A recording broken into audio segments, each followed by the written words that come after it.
Hey guys, this is E from Jungle Blends, and today we are going to make a coffee scrub soap. So what I've done here is I've collected used coffee grounds. The reason why we're using used coffee grounds and not fresh ones is that the fresh ones tend to bleed, the color tends to bleed, so it depends on your design. I could have used fresh ones because my color will be all the same, it will be all dark.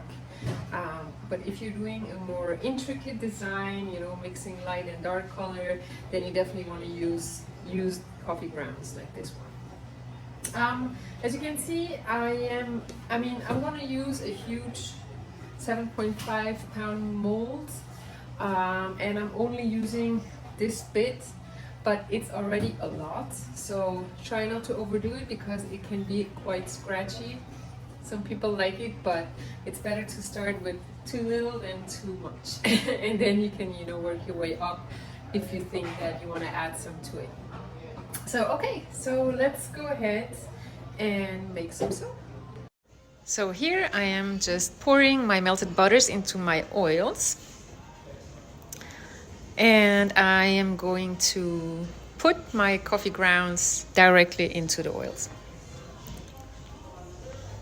So this gives you a little bit of an idea of the quantity. As you can see, it's really not that much, but you don't really need more.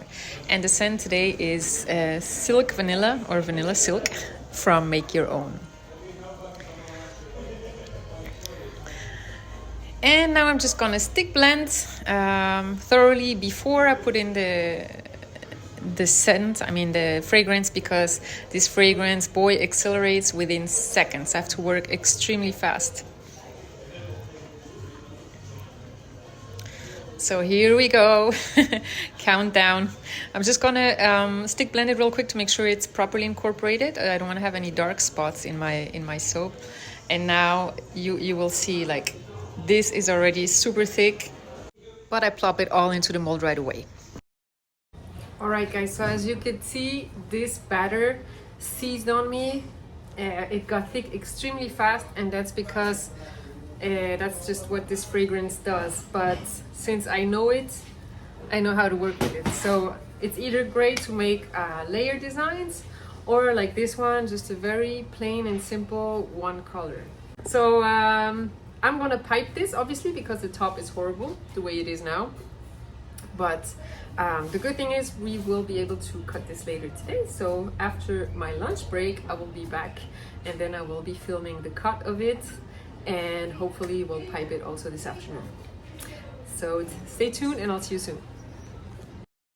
Okay, here we go a few hours later, and we're unmolding this baby. The top looks quite ugly. That's because it got solid so fast. But I'm smoothing the edges with a knife. And it doesn't really matter because I'm going to pipe it anyway. And here you'll see the cut. It's not really an interesting cut because, it's just all the same, but I just wanted to show you the difference in color of how it looks now and how it will look after the cure, because this fragrance will darken the soap because of the vanillin content. So here again, this is an old bar and the new bar next to it. All right, so I guess this is quite boring to watch, so we'll just end it here. We are back the next day, and today I am going to put some piping on these babies right here. So they're already pre-cut. I personally like to pipe better when the pieces are already separate as opposed to the big loaf, just because then, I feel like we can put more detail and it's more visible. Whereas when you put piping on the whole loaf and then you cut it, the sides are just, flat, and the pretty stuff you put on top is a bit less visible. But that's just my opinion. Some people prefer to do the whole loaf. So I've already prepared my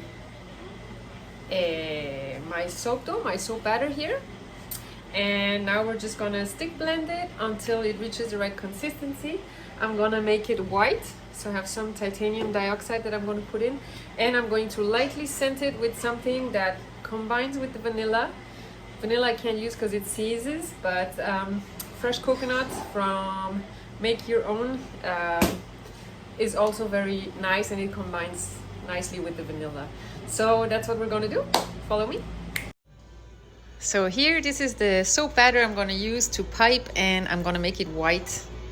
So here I'm just mixing some titanium dioxide, which I had diluted in some oil. And I'm gonna fragrance it lightly with just plain coconut fragrance.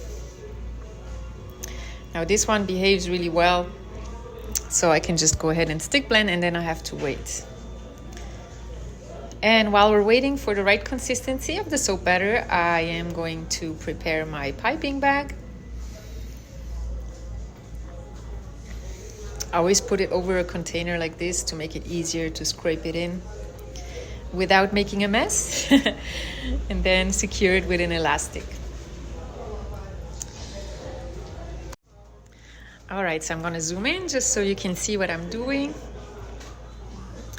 So I'm not going for a high top. I just want to decorate the ugly top of this soap. So that's all I'm gonna do, just these 3 dots.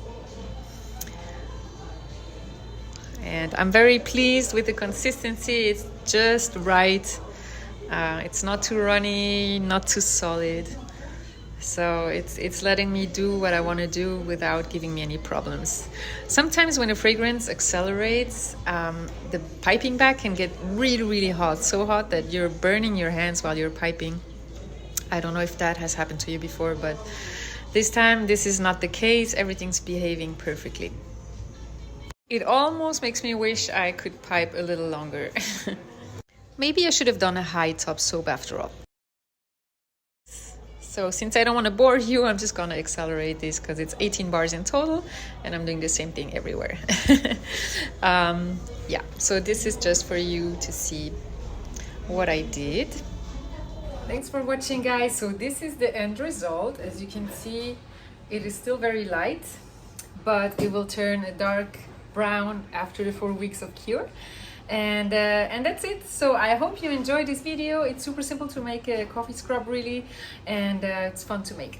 So let me know what you think. If you enjoyed the video, please give it a thumbs up, and don't forget to subscribe so you're not missing the next video. Anyway, see you in the next episode. Bye.